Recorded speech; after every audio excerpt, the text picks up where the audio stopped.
J'ai changé d'environnement et j'espère vraiment que la qualité sonore sera toujours au rendez-vous.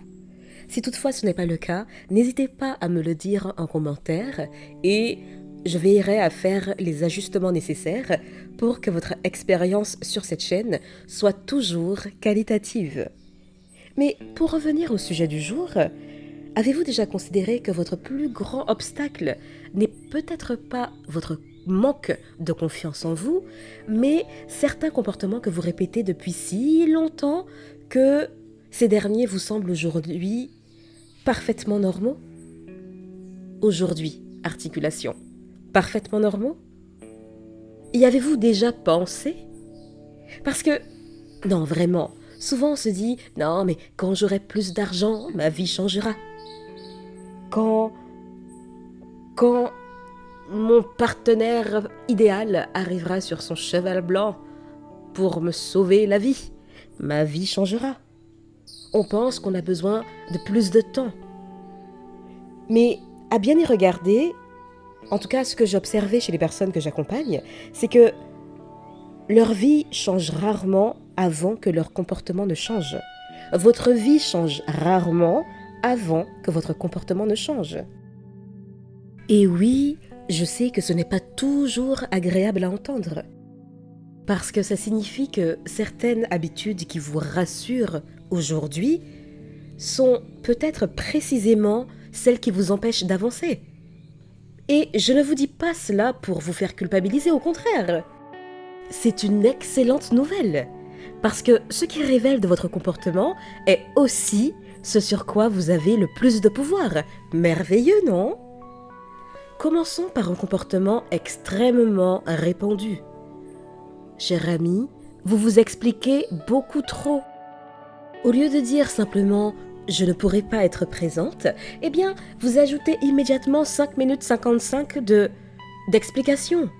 Oh, tu sais, j'ai eu une longue semaine, donc bon, voilà, j'aimerais beaucoup venir, mais bon, voilà, je suis fatiguée là. Et puis, mon emploi du temps était tellement chargé que je n'ai pas eu un moment pour souffler. Et le chien n'avait même plus de croquettes, donc j'ai dû lui cuisiner mon dernier poulet fumé. Enfin, vous voyez, vous cherchez presque à convaincre l'autre que votre décision est légitime. Mes chers amis, qui essayez-vous réellement de convaincre? L'autre ou vous-même? Parce que très souvent, le besoin de trop se justifier cache une peur.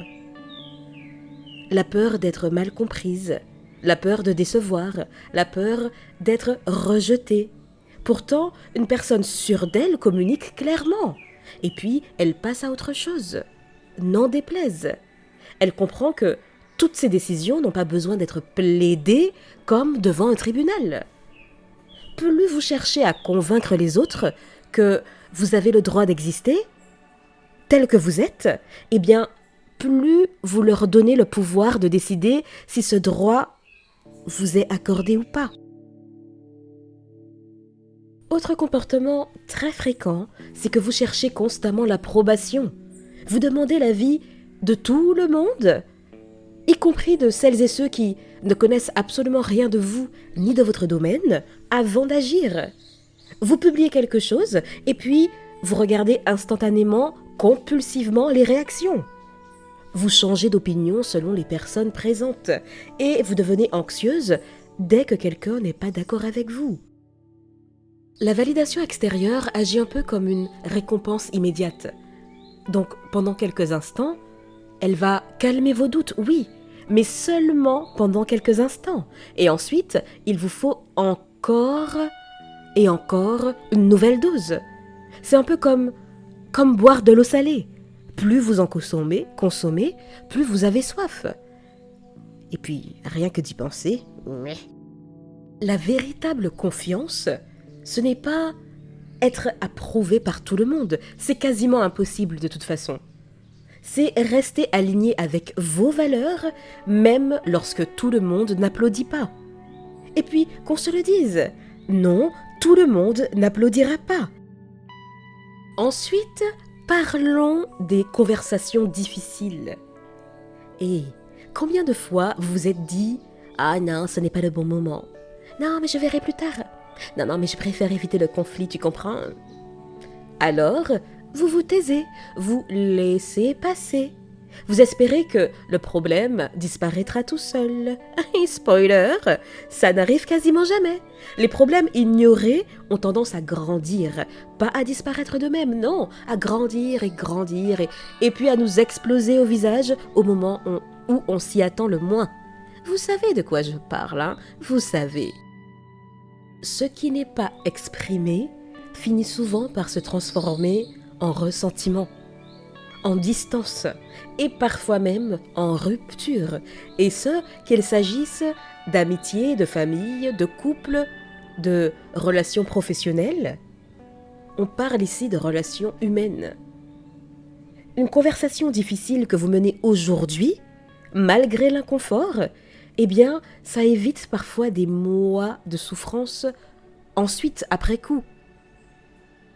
Parce que parfois, vous voyez des personnes exploser d'un coup comme ça, comme une colère, une explosion qui sort de nulle part, mais bien souvent, cette colère ou cette explosion ne vient pas de nulle part. C'est l'accumulation. Toutes ces fois où vous avez dit « Ah non, plus tard. Ah non, non, je lui parlerai demain, demain, et puis après-demain. » Mais ne pas dire les choses ne les font pas disparaître. Ne pas dire, donc c'est le sujet, ne les fait pas disparaître. Autre piège moderne, c'est que vous consommez énormément, mais vous passez peu à l'action, ou alors pas du tout. Vous regardez des vidéos de motivation, oui, if you can think it, you can do it, si tu peux le penser, tu peux le faire. Vous avez la force du lion dans votre gros intestin, il faut la faire sortir. Vous voyez ce genre de vidéos-là? Vous écoutez des podcasts, vous lisez des livres, vous accumulez les formations en ligne et en présentiel. Vous êtes là sur Google à faire des recherches, matin, midi, soir, pendant vos pauses. Vous planifiez, vous préparez avec minutie. Et pourtant, votre vie reste pratiquement la même. Cela dit, attention, ne nous méprenons pas. Apprendre est essentiel, oui. C'est même capital, pas juste essentiel. Mais il arrive un moment où une vidéo supplémentaire devient simplement une façon élégante de repousser le passage à l'action. L'information n'a de valeur que et uniquement si elle transforme votre comportement, votre vision des choses. Autrement, elle reste une information.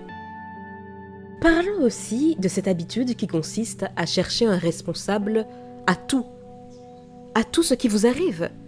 L'économie, l'algorithme, vos parents, même si ces derniers peuvent avoir joué un rôle capital, un rôle important dans votre situation actuelle. Je ne suis pas là non plus pour vous bercer d'illusions. Mais là n'est pas le sujet. Vous pouvez aussi blâmer votre patron, votre passé, le gouvernement, le système, Babylone. Alors, soyons clairs, oui, les circonstances existent, mais ce ne sont pas là des fatalités. Oui, certaines personnes partent effectivement avec beaucoup moins de cartes en main que d'autres, ou alors des cartes aussi nombreuses, mais beaucoup moins qualitatives. Vous voyez, les cartes un peu déchirées, un peu mouillées par l'eau de pluie. Bon, vous voyez, des cartes avec lesquelles vous ne pouvez plus vraiment jouer, quoi. Mais il y a une différence fondamentale entre reconnaître une difficulté et lui donner le contrôle entier de toute votre vie. Votre pouvoir commence là où vous reprenez votre part de responsabilité. Non, vous ne contrôlez pas tout, mais vous contrôlez toujours votre prochaine décision. Et c'est souvent cette décision qui va changer progressivement votre trajectoire. Ne subissez pas votre vie, ne vous positionnez pas en tant que victime sempiternelle d'éléments extérieurs. Vous avez encore le pouvoir de choisir, de décider, le pouvoir d'agir, même si vos actions sont aussi petites que vous lever un peu plus tôt le matin et faire 5 minutes de marche. Même si cette action, ce n'est qu'écrire cette fameuse lettre ou cette 101e lettre de motivation, ce 101e CV et l'envoyer. Ce sont les petites actions qui font les grands changements. Ne subissez pas votre vie, vous n'êtes pas victime de votre vie. Ok? En tout cas, à mon humble avis. Il y a aussi cette recherche permanente de gratification immédiate. Notre cerveau s'habitue aux petits plaisirs, aux plaisirs rapides. Vous voyez, les notifications, les achats compulsifs. Allô, Shein? Les réseaux sociaux. Et je me rends compte que je ne peux pas m'empêcher de parler des réseaux sociaux. Mais je me soigne. Il y a aussi la nourriture réconfortante. Et on ne parle jamais d'épinards et de brocolis, hein. Non, vous savez, chocolat, chips, fast-food, vous savez. Et puis, il y a aussi les distractions permanentes, desquelles font partie les réseaux sociaux. Bon, j'arrête, promis. Je ne dis pas là de vivre une vie sans plaisir. Et puis, qui suis-je pour vous imposer une telle façon de vivre? Non, puisque le plaisir n'est pas le problème en soi. C'est surtout de ne plus supporter le moindre inconfort. Tout ce qui a réellement de la valeur demande un certain inconfort. Créer une entreprise, une relation solide, développer une compétence, gagner en confiance en soi, guérir, quels que soient les traumatismes que vous avez vécus plus jeune ou au cours de votre vie. Tout ce qui a réellement de la valeur demande une certaine dose d'inconfort. Aucun de ces objectifs ne procure une satisfaction immédiate. Ils demandent de la patience, de la persévérance. Un autre comportement mérite toute votre attention. Est-ce que vous supposez de quoi je vais parler? Non? Je parle de tolérer le manque de respect. Oui.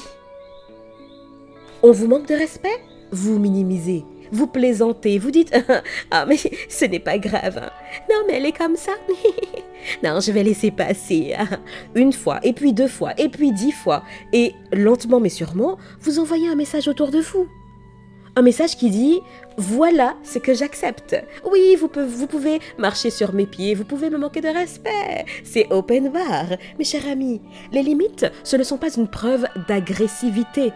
Peu importe comment en face ce sera perçu. Les limites sont une preuve de respect envers vous-même. Et dans tout ce processus-là, il ne faut pas vous oublier. Il ne faut ni vous oublier, ni vous sous-estimer. De la même manière que vous donnez du respect aux autres, vous faites preuve de respect envers les autres, vous devez de faire preuve de respect envers vous-même. Et cette preuve de respect envers vous-même, ça passe aussi par des limites fermes et des sanctions si elles sont franchies. Hey, nous ne sommes pas dans le monde des bisounours, hein. Je ne sais pas qui vous a dit cela, mais ce n'est pas vrai. Ce n'est pas vrai. Vous avez également peut-être tendance à promettre plus que vous ne pouvez réellement tenir. On dit beaucoup que la parole de l'homme vaut l'homme, mais c'est un fait. Et quand bien même, parfois, ce que vous avez promis, vous n'avez pas pu agir, vous n'avez pas pu tenir votre parole, quelles que soient les raisons, eh bien en face, c'est vrai que ça pourra toujours nuire à la perception qu'on se fait de vous, et donc à la qualité de vos relations par la suite, et de vos opportunités. Mais je pense que je vais revenir peut-être dans l'espace privé. J'y réfléchirai. Sous le coup de l'enthousiasme, vous dites oui. Oui, pas de problème. Oui, carrément. Et puis, la motivation redescend. Et là, vous abandonnez. Mais le problème, ce n'est pas seulement l'effet sur les autres, c'est aussi l'effet sur vous. Chaque promesse non tenue, eh bien, ça devient une preuve supplémentaire que vous ne pouvez pas vous faire confiance à vous-même. Oui, vous, puisque c'est de vous qu'il s'agit. Et les autres n'auront plus confiance en vous également. Et à l'inverse, chaque petit engagement respecté construira votre estime de vous-même. Et ce, que ce soit des engagements envers les autres, mais aussi envers vous-même. Quand vous vous dites par exemple, ok, aujourd'hui, mes 3 priorités sont ça, ça et ça. Je vais les faire. Je vais les honorer. Eh bien, quand vous les accomplissez réellement, eh bien votre estime de vous remonte. Votre confiance en vous-même remonte. Mais quand vous vous donnez des objectifs qu'in fine vous ne réalisez pas, eh bien, votre rapport à vous-même en prend aussi un coup. Et avant de se quitter, il y a encore 2 points que j'aimerais évoquer avec vous. Et le suivant, c'est la peur tenace et ô combien courante de rester seule. Certaines personnes remplissent chaque minute avec du bruit, des messages, des sorties, des écrans, avec des relations unilatérales et toxiques. Vous voyez cette personne qui, dans le fond, vous savez, ne vous considère pas, ou alors ne traîne avec vous que par intérêt, mais que vous gardez quand même dans votre entourage pour ne pas rester seul. Après tout, pourquoi être seul avec soi-même en paix si on peut être avec d'autres personnes et être totalement vidé? C'est absurde, hein? Oui, c'est absurde. Et c'est pourtant ainsi que beaucoup vivent leur relation aux autres et à eux-mêmes. Peut-être vous d'ailleurs. À ce stade, et après une crise sanitaire mondiale, je pense que nous le savons tous, le silence fait remonter ce qui n'a jamais été regardé. Vos peurs, vos blessures, vos traumatismes, vos doutes. Et pourtant, apprendre à apprécier votre propre compagnie, c'est l'un des plus grands signes de maturité émotionnelle. Cesser de fuir le silence, c'est cesser de se fuir soi-même. Arrêtez de vous fuir, cher ami. Écoutez ce que vous avez à vous dire. Vous ne pourrez en sortir que grandi. Pour terminer, j'aimerais parler de roulement de tambour, la comparaison. Oui, se comparer constamment aux autres. Vous regardez leur réussite, leur physique d'athlète, leur carrière, leur vie, et vous oubliez que vous comparez votre quotidien à leur vitrine. Voici ma petite proposition. Plutôt que de vous comparer aux autres, comparez-vous à vous-même. Alors oui, dit comme ça paraît cliché, mais par exemple, qui étiez-vous il y a 6 mois? Qu'avez-vous appris depuis? Quelle peur avez-vous dépassé? Quels sont les comportements que vous avez changés, même un chouïa? C'est cette comparaison-là qui va nourrir une confiance durable, pas la comparaison à Ernestide, Ernestou ou Ernesta que vous avez rencontré, ou vu, ou même aperçu sur TokTok, Instagram ou que sais-je encore comme autre réseau social. Parce qu'au fond, le véritable objectif, ce n'est pas d'être meilleur que quelqu'un d'autre. C'est peut-être de devenir chaque jour une version un peu plus alignée, un peu plus authentique de vous-même, vous, puisque c'est de vous qu'il s'agit. Cher ami, non, votre vie ne changera probablement pas grâce à une révélation extraordinaire. Après, si ça arrive, tant mieux. Mais il y a plus de chances que votre vie change grâce aux petits comportements que vous choisirez de répéter chaque jour. Chaque jour, oui. Parce que votre avenir n'est pas uniquement construit par vos intentions. Vous pouvez avoir les meilleures intentions du monde, les intentions les plus profondes et sacrées. Mais il faut aussi des habitudes. L'avenir se construit aussi par vos habitudes. Et la bonne nouvelle, c'est qu'à partir d'aujourd'hui, vous pouvez commencer à en choisir de nouvelles. C'est extraordinaire, non? Je vous dis à bientôt et d'ici là, imposez-vous!